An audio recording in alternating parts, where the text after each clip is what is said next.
لأجاريهم قلدت ظاهر ما فيهم فبدوت شخصا آخر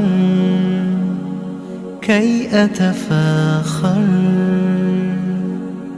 وظننت أنا أني بذلك هزت غنى فوجدت أني خاسر فتلك مظاهر لا لا لا نحتاج المال كي نزداد جمالا جوهرنا هنا في القلب تلالا لا لا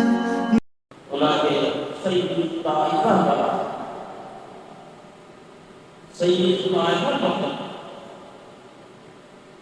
ولكن أي هذه حضرت مولانا قاسم صاحب حضرت مولانا رشيد أحمد رحمه الله عليه حضرت مولانا أشرف علي عربي رحمه الله عليه جيلكم جبار العلم إن القول عالم itu تعلق مع الله pada saat itu, nurani pada saat itu, Islam pada saat itu, hadir dalam Ramadan mungkin untuk fikir. Oni orang yang kira Allah fikir tafsir Islam.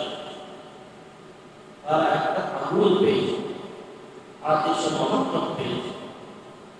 Sehingga orang yang sini kaya orang hadir dalam Ramadan. Orang ini antara dua orang sahabat dan bertemu. Orang kata orang muhadis dia hadis ijazat ini. Ijazat hadis kalau kita.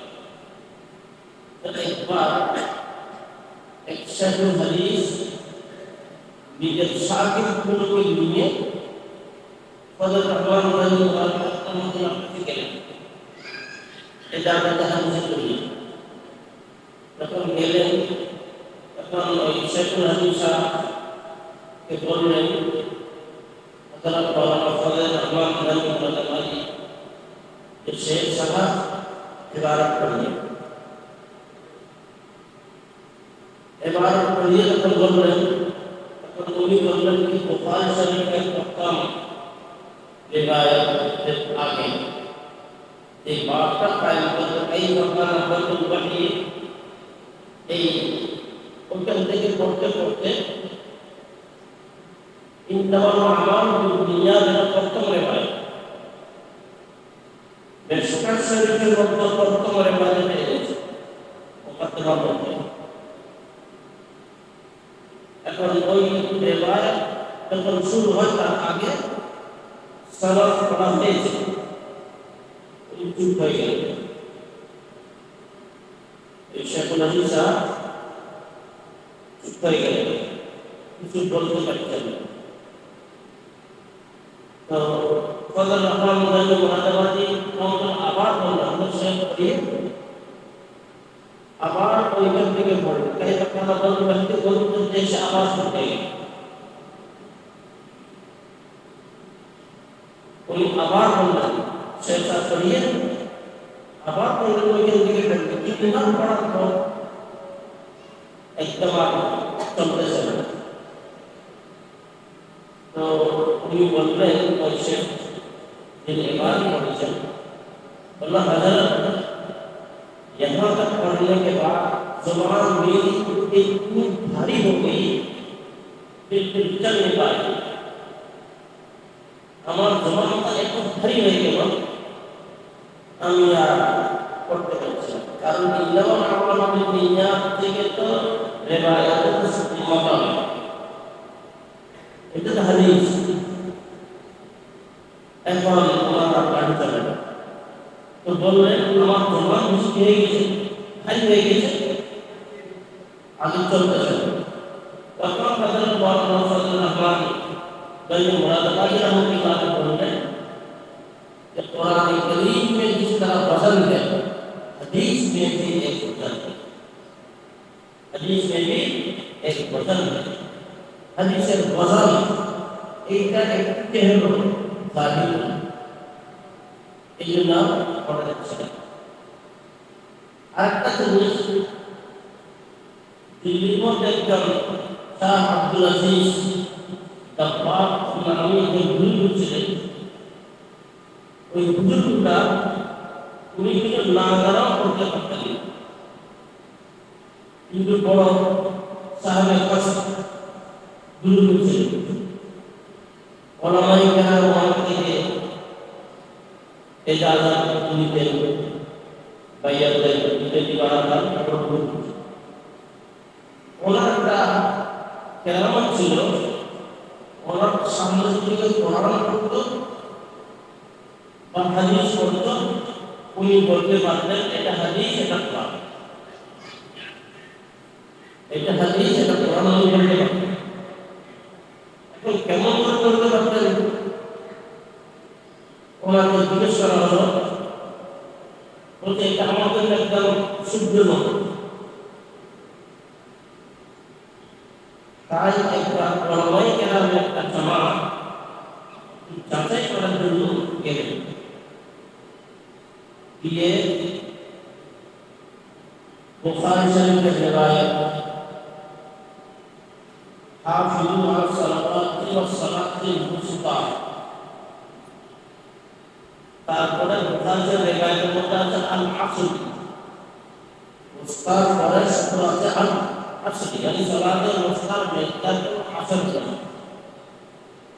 যখন রসুল বলেছেন হাফিজু আলা সালাওয়াতি ওয়াস সালাতিল মুস্তা, মুস্তা যখন বলেছেন তারপরে যখন ওয়াল আসরি বলেছেন, আসরি সঙ্গে সঙ্গে বলে দিলেন যে কোরআন নেই, যে হাদিস নেই।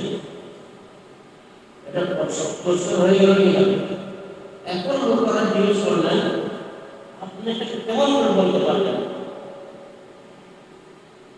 বললেন যে আমার সামনে কোরআন পড়ে বা হাদিস পড়ে, আলো বের হয়, তার মুখ থেকে আলো বের হয়, ওই আলোর দিকে আমি বুঝতে পারি। যখন কোরআন পড়বে সেটা এক ধরনের আলো, হাদিস পড়বে তার আরেক ধরনের আলো বের হবে। কোরআন যখন পড়ে তখন সূর্যের আলোর মতো আলো বের হবে, সূর্যের আলো হলুদ মতো। আর যখন হাদিস পড়ে তখন চাঁদের আলোর মতো আলো বের হবে। আর যদি অন্য কোনো কালামা পড়ে কোনো আলো বের হয়। এই দিন থেকে আমি বুঝতে পারি আলোটা কেমন। সূর্যের আলোর মতো আলো হচ্ছে এটা কোরআন। আর যখন হাদিস পড়বে চাঁদের আলো বের হলে তখন আমি বুঝতে পারি এটা হাদিস, এটা কোরআন নয়। আর যখন আলো বের হয় না, বুঝতে পারলাম এটা হাদিস নয়, কোরআন না, অন্য কোনো কারণ। তো বলতেছিলাম হাদিসের মধ্যে কি আছে? আলো আছে। কোরআনের মধ্যে আলো, আলো বলতে নূর আছে। শর্ত হলো যেই প্রথম রিওয়ায়াত বুখারী শরীফের মধ্যে আছে, মিশকাত শরীফের মধ্যে আছে, শুরুতে ইন্নামাল আমালু বিন্নিয়াত, এই রিওয়ায়াতটা সনদ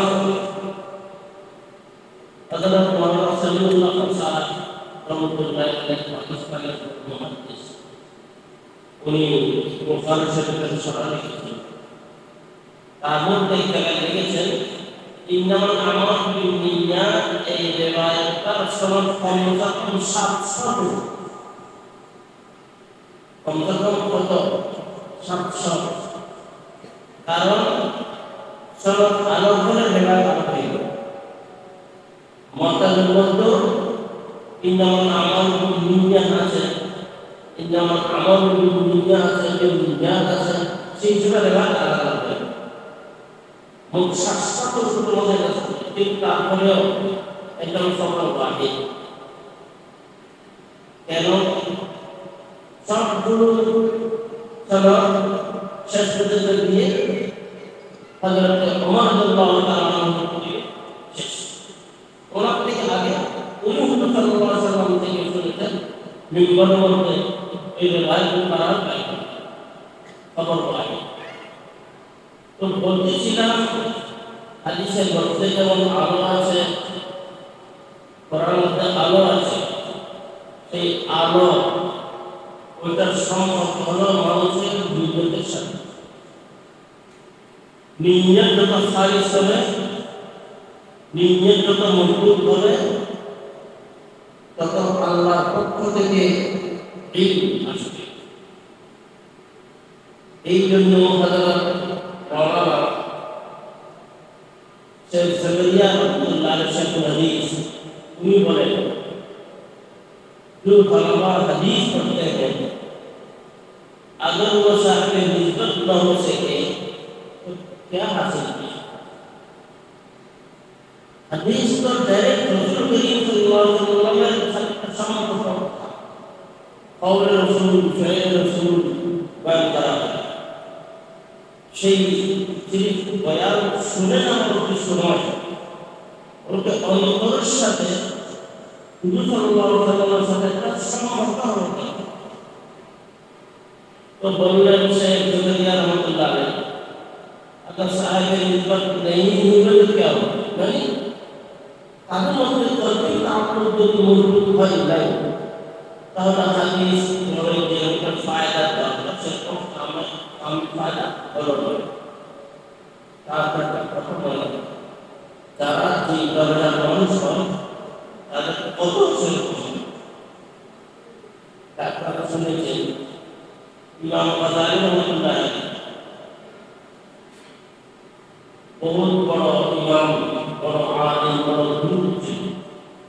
আবার ওনার ভাই উনি কিন্তু বড় সাহেবের কাছে তেলাওয়াত ছিলেন, উনিও বড় গুরু।